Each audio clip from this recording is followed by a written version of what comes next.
નમસ્કાર મિત્રો, વાર્તા સાંભળવા માટે આવ્યા છો? ચાલો વાર્તાની શરૂઆત કરી। કામવાળો જોર લગાવી મારી માલિશ કરતો। હું પૈસા આપતી તો કહેતો, રહેવા દો મેડમ, હું સાંજે વસૂલી લઈશ। હું સમજી શકતી ન હતી કે તે શું કહેવા માંગે છે, પણ જેમ જેમ તે માલિશ કરતો તેમ તેમ મને મજા આવતી।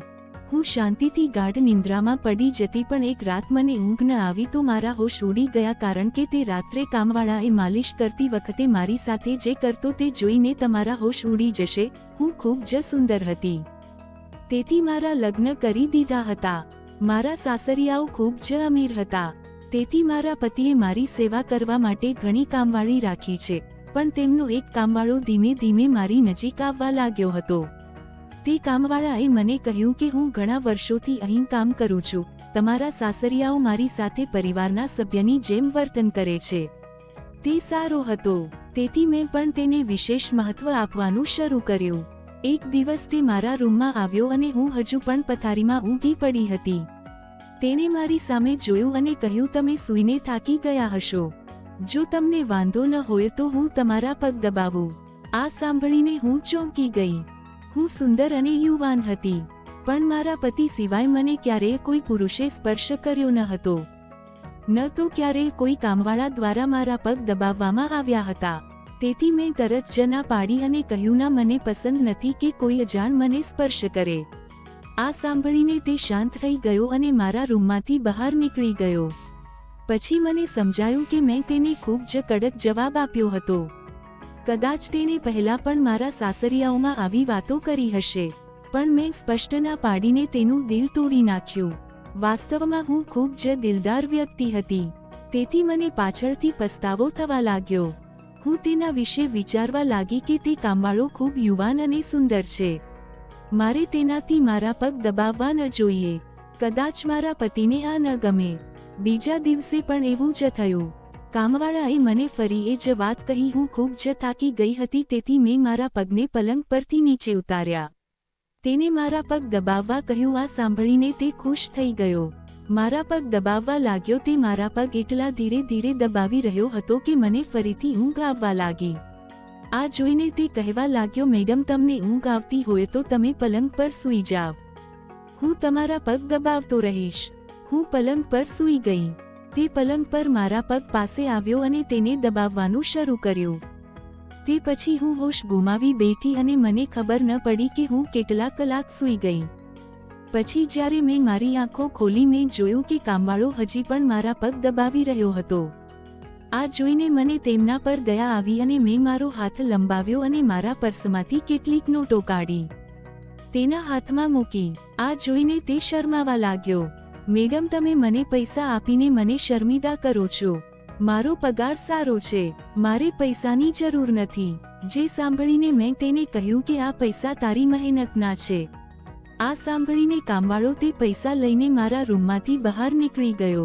મારા પતિ મોડી રાત્રે આવતા, તેથી મેં તે કામવાળાને ફરીથી મારા રૂમમાં બોલાવ્યો અને કહ્યું, તમારી માલિશથી મને આનંદ મળે છે, તો મારા પતિ ઘરે ન આવે ત્યાં સુધી તું મારા રૂમમાં જ રહેજે।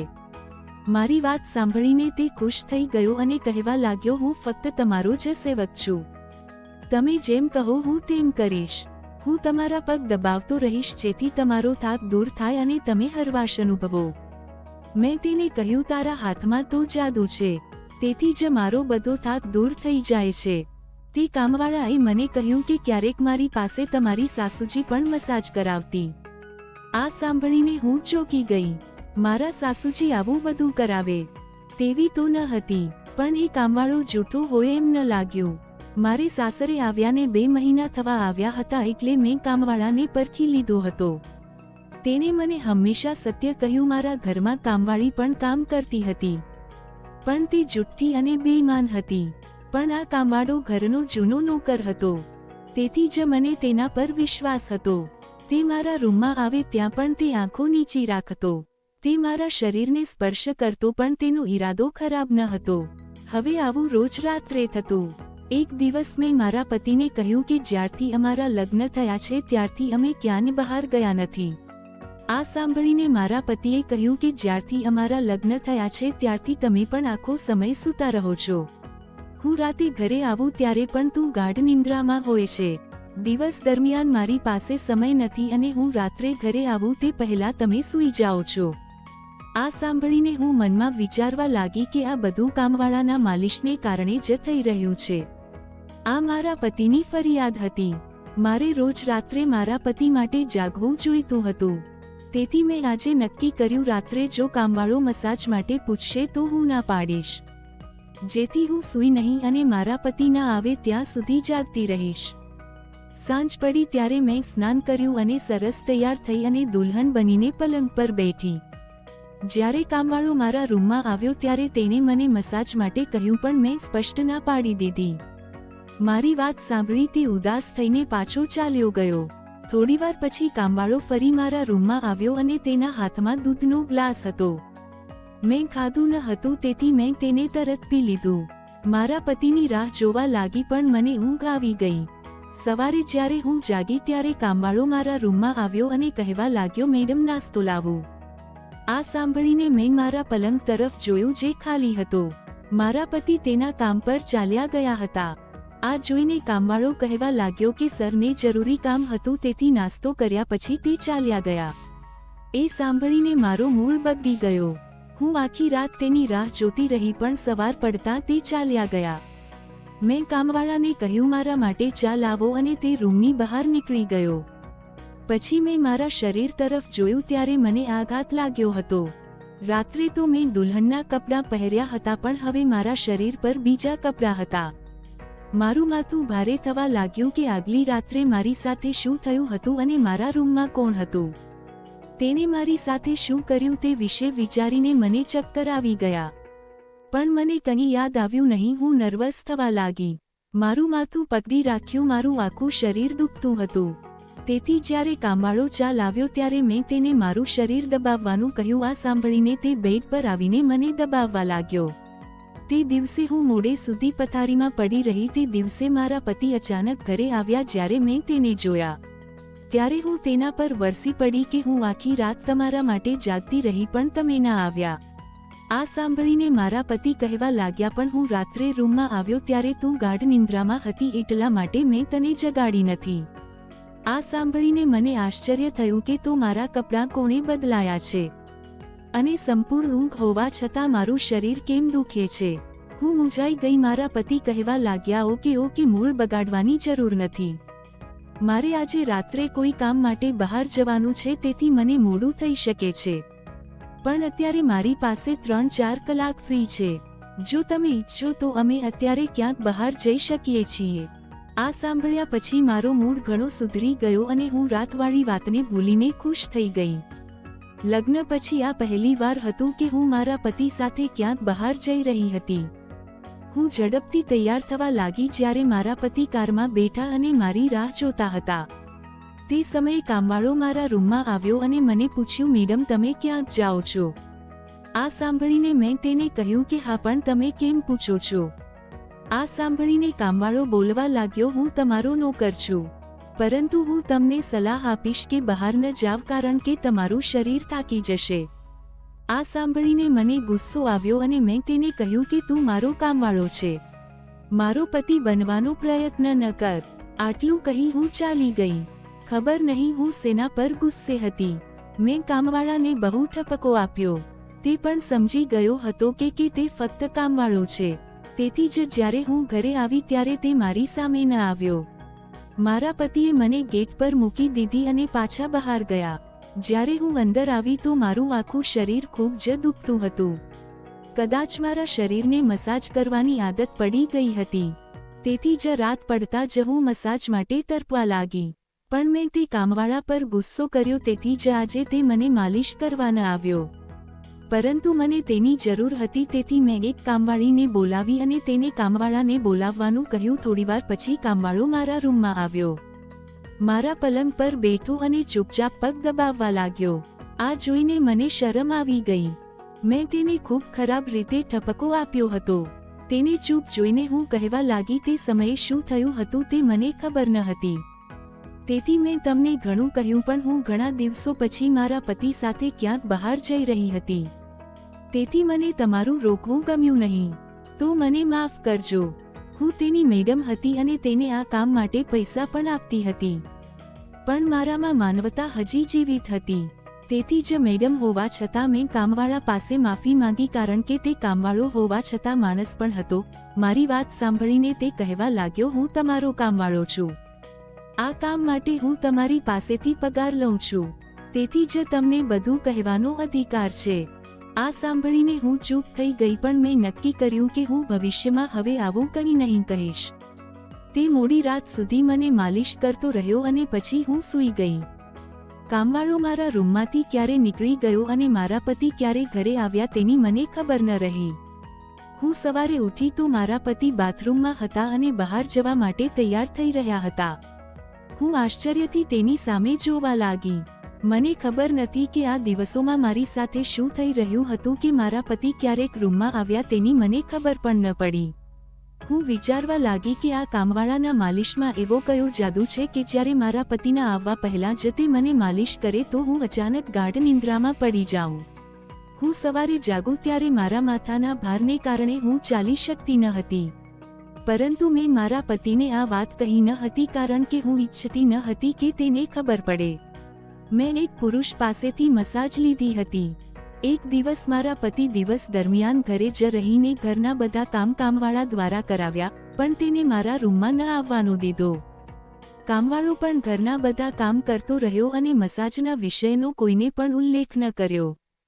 હું પણ ઈચ્છતી હતી કે આ વિશે કોઈને ખબર ન પડે. આ સમય દરમિયાન જ્યારે મારા પતિ ઘરની બહાર ગયા ત્યારે મેં કામવાળાને રૂમમાં બોલાવ્યો, પરંતુ એક દિવસ મારા પતિ અચાનક ઘરે આવ્યા અને હું રૂમમાં હતી. મને તેનો અવાજ આવ્યો. હું વિચારતી હતી કે પતિ આવે તે પહેલા કામવાળાને જવા દઉં, પરંતુ આ કામવાળો ખૂબ જ સમજદાર હતો. મારા પતિના આગમન પહેલા તે બીજા કામમાં વ્યસ્ત થઈ ગયો અને મારા પતિને કંઈ ખબર ન પડી. હું મસાજ ઘરની કામવાળી પાસે પણ કરાવી શકી હોત, પણ એ કામવાળાના હાથમાં એવો શું જાદુ હતો કે હું તેને રોજ મારા રૂમમાં બોલાવતી. પણ એક વાત હજી હતી કે હું સવારે જાગું ત્યારે મારું માથું ભારે લાગતું અને હું થાક પણ અનુભવતી. એક રાત્રે મેં કામવાળા પાસેથી માલિશ કરાવી અને સારી રીતે સૂઈ ગઈ. સવારે જ્યારે મારી આંખ ખુલી ત્યારે મારા કપડાં ફરી બદલાઈ ગયા હતા. પણ આ શું હતું? મારી સાથે આવું કોણ કરે છે? શું મારા પતિ મારી સાથે આવું કરી રહ્યા હતા? હું આ જ વિચારતી અરીસા સામે ગઈ અને જોયું કે મારા આખા શરીર પર લાલ નિશાન હતા. પણ આ કેવા પ્રકારના નિશાન હતા? હું મારા શરીરને ઘસવા લાગી. હું તે નિશાન ભૂંસી નાખવા માંગતી હતી, પરંતુ તે ન થયું. બીજા દિવસે મેં મારા શરીર પર જોયું કે તે નિશાન અદૃશ્ય થવાને બદલે ફેલાઈ ગયા હતા. હું ડરી ગઈ ત્યારે કામવાળો મારા રૂમમાં આવ્યો અને મને માલિશ કરવા કહ્યું. હું તે નિશાન છુપાવવા માંગતી હતી, તેથી મેં તેને કહ્યું કે આજે મારા પગ દબાવો, પણ તેણે કશું પૂછ્યું નહીં. પણ હું અંદરથી ડરી ગઈ હતી. જો મારા પતિ આ નિશાન જોશે તો હું તેને શું જવાબ આપીશ? આ વિચારીને હું થાકી ગઈ હતી, તેથી મેં મારા પગ ઓશિકા પર મૂક્યા અને કામવાળાએ મને માલિશ કરવાનું શરૂ કર્યું. મારી આંખો બંધ થવા લાગી. પછી કામવાળાએ મને એવી વાત કહી જે સાંભળીને હું ચોંકી ગઈ. તેને મને કહ્યું, મેડમ, હું તમને ખૂબ પસંદ કરું છું. મારી આંખોમાં ઊંઘ હતી, તેથી હું સમજી શકી નહીં અને પછી હું ગાઢ નિંદ્રામાં સરી પડી. સવારે જ્યારે મેં આંખ ખોલી તો મારા પતિ પણ પથારીમાં સૂતા હતા. મારું માથું ભારે થઈ રહ્યું હતું, પરંતુ આમ હોવા છતાં હું મારા પતિની નજીક ગઈ અને નરમાશથી તેને નિશાન વિશે કહ્યું. મને લાગ્યું કે આ નિશાન વધે છે, તો ચાલો હું આ વાત મારા પતિને કહું. આ સાંભળીને મારા પતિએ મારા શરીર પરથી લુગડા કાઢી નાખ્યા અને તે મારાથી દૂર થઈ ગયા અને કહેવા લાગ્યા, તે મને દગો આપ્યો છે. આ કોઈ રોગ નથી, પણ તારું પાપ છે. મારામાં શું ખૂટતું હતું જેના માટે તે કોઈ બીજા સાથે સંબંધ કર્યો? હું કામમાં વ્યસ્ત હતો એટલે તે આવું કર્યું. આ સાંભળીને હું સતબદ્ધ થઈ ગઈ. મેં તેને કહ્યું કે તમે કેવા પ્રકારની વાતો કરો છો? હું નિર્દોષ છું. પણ મારા પતિએ કહ્યું, તું ગુનેગાર છો, તેથી મારા ઘરની બહાર નીકળી જા. હું તને છૂટાછેડાના કાગળો મોકલીશ. તેણે મને ધક્કો મારી બહાર કાઢી મૂકી. હું રડતી રડતી મારા માતા પિતાના ઘરે આવી.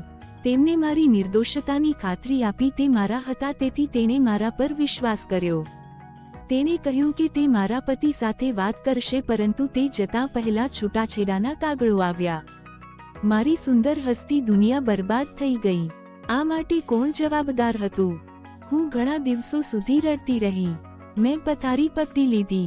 મને એવું લાગવા માંડ્યું કે હું મરી જઈશ. પણ એક દિવસ મારી માતા મારા રૂમમાં આવી અને કહ્યું, તને કોઈ મળવા આવ્યું છે, કદાચ મારા પતિ આવ્યા હશે. એમ વિચારીને હું ભાગીને ગઈ કે તેને મારી નિર્દોષતાનો અહેસાસ થયો હશે. મારા પતિ ત્યાં ન હતા, પરંતુ તેમના ઘરમાં કામ કરનારે જ કામવાળો ત્યાં હતો. મેં તેને આવવાનું કારણ પૂછ્યું તો તે કહેવા લાગ્યો, હું તમારા નિશાન વિશે જાણું છું. હું આ સાંભળીને ચોંકી ગઈ અને આ નિશાન શા માટે હતા? આ સાંભળીને હું ઊભી થઈ અને એક જ ઝાટકે તેના શર્ટના બટન ખોલી નાખ્યા. મને હવે સમજાયું કે મારા પતિએ મારા પર આવી વ્યક્તિ હોવાનો આરોપ શા માટે મૂક્યો હતો. આ જોઈને હું કામવાળાને છાતી પર મારવા લાગી. આ મારા શરીર પર કેવી રીતે આવ્યું? સાચું કે તમે મસાજના નામે મારી સાથે શું કર્યું? કામવાળાએ મારા બંને હાથ પકડી લીધા અને કહેવા લાગ્યો, મારું નામ હિતેશ છે. હું તારી સાથે યુનિવર્સિટીમાં ભણતો હતો, પણ હું તારા પ્રેમમાં પડી ગયો. હું પણ ડોક્ટર બનવા માંગતો હતો અને મેં વિચાર્યું કે અમે બંને ડોક્ટર બનીશું. ત્યારે તમારા પિતા પાસે હું તારો હાથ માંગીશ. પણ એક દિવસ મને તારી મિત્ર પાસેથી ખબર પડી કે તમારી માતા તમારા લગ્ન કરાવવા માંગે છે. એટલા માટે મેં ડરીને તમારા ઘરે સંબંધ મોકલ્યો, પણ તારા પિતાએ ના પાડી અને કહ્યું કે તેની દીકરી ડોક્ટર બનશે ત્યારે જ તેના લગ્ન કરશે. નતેથી મેં રાહત અનુભવી અને ભણવાનું શરૂ કર્યું. પણ મારે એક અઠવાડિયા માટે કઝિનના લગ્ન માટે શહેરની બહાર જવાનું હતું, તેથી હું ચાલ્યો ગયો. પણ જ્યારે હું પાછો આવ્યો ત્યારે મારો પ્રેમ બીજાની દુલ્હન બની ગયો હતી અને તારા પ્રેમના કારણે હું તારા જ ઘરનો કામવાળો બની ગયો, જેથી હું તમારી નજીક રહી શકું. હું તારી નજીક જવા માંગતો હતો, તેથી હું મસાજના બહાના તારા ઘરમાં આવતો. હું રાત્રે તારા દૂધમાં ઊંઘની ગોળીઓ ફેરવતો, જેથી તું સૂતી રહે અને તારા પતિ તારી નજીક ન આવી શકે, કારણ કે તું મારી છે. આ સાંભળીને હું સતબદ્ધ થઈ ગઈ. શું તમે ક્યારેય મારી સાથે કંઈક ખોટું કર્યું છે? આ સાંભળીને તેને મારો હાથ તેના માથા પર રાખ્યો અને કહ્યું, હું તને પ્રેમ કરતો હતો, તેથી તારી પરવાનગી વિના તારી સાથે કંઈ કરવા માંગતો ન હતો. આ સાંભળીને મેં નિશાન તરફ ઇશારો કર્યો જે અમારા બંનેના શરીર પર હતા. આ સાંભળીને તે હસ્યો અને કહ્યું કે હું એક ડોક્ટર છું અને તે માત્ર એક ઇન્ફેક્શન છે. મેં આ એટલા માટે કર્યું કે તમારા પતિને અમારા બંને પર શંકા જાય. આટલું કહીને તેણે મારી પાસે માફી માંગી અને મેં તેને આખું વર્ષ સજા આપી અને પછી તેની સાથે લગ્ન કરી લીધા. આવી જ વાર્તા સાંભળવા માટે ચેનલને સબસ્ક્રાઇબ કરજો દોસ્તો. ધન્યવાદ.